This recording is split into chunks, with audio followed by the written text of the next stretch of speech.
Well, good morning, real estate fans. Alice Lema here, broker John L. Scott in beautiful Southern Oregon with another edition of the weekly podcast.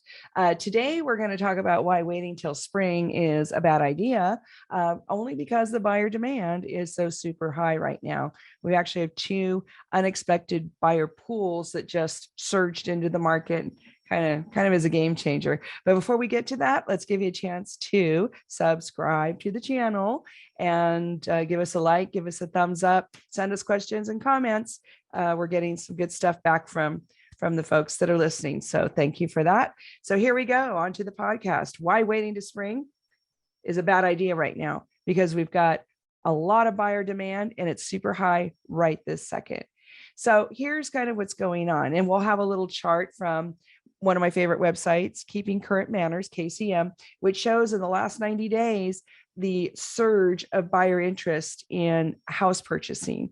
And it's a little reactionary, if you will, because one group that's kind of rushed into the market, which we were expecting the interest rates to have an effect on the buyer behavior. However, there's a really big surge, more than expected, of buyers because they just decided to pull the trigger. And some of these folks are people that were not even planning on moving.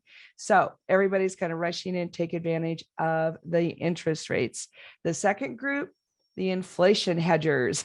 So if you're old like me and you remember the 70s, what do you do during high inflationary times? You hedge. You hedge by putting your money into assets that are likely to appreciate in response to the inflationary times. And that has to do with hard assets. You know, you see a lot of people putting their money into art now, coins, houses, classic cars, things that are going to hold their value or actually increase in value. So we have investors now, and some institutional investors that are moving their money into real estate.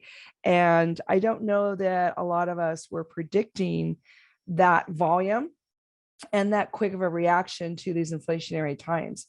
So now we have two more pools of buyers than we did before, at a time when we were trying to stabilize and more sellers are putting their properties on the market. So if you're selling, then this is a better time to beat the rush, get your house on the market now.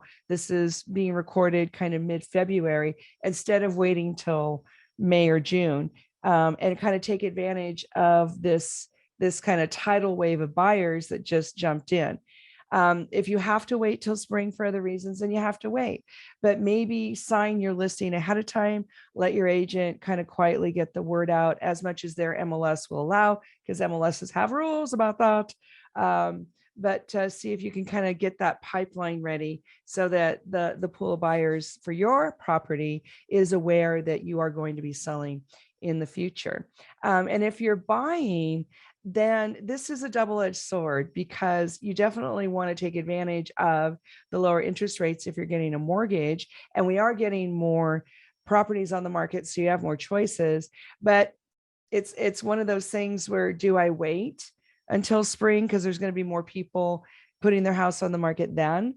Or do I just pull the trigger now? So here's my advice. As always, it's the same advice. When you're ready to buy, then you buy. You buy in your price range, something you can afford that meets the needs of your life goal. We're not all Warren Buffett. We're not all there trying to time the market. That's hard for even investors to do. But you want to get what you want that works for you, that makes your life better, and that is in a price range that you can afford and you're comfortable with spending that money. Okay. So if you're buying, then you just get what you want when it comes available. And if you don't have enough choices, then you can go to one of my other podcasts, which talks about what to do in that low inventory time. There's some great ideas in there. And if you're selling, think about doing it now. You know, you can get a house ready in a week, sometimes 10 days. If you really hustle, and then you can, not have as much competition and take advantage of those two new surprise buyer pools that are out there scooping up houses. All right. So that's our podcast for the week. Why waiting to spring might be a bad idea if you're selling. My name is Alice Lema. I'm a broker here in beautiful Southern Oregon. at John L. Scott Real Estate. I'm around all weekend. Give me a call, give me a text, 541-301-7980. I want to be your agent. I'm a great listing agent, great buyer's agent, great investment agent. So give me a call, give me a text. Also work with first timers, downsizers, upsizers, real property in town. Do it all. It's my bag. So have a beautiful weekend. We'll talk to you next week. Bye now.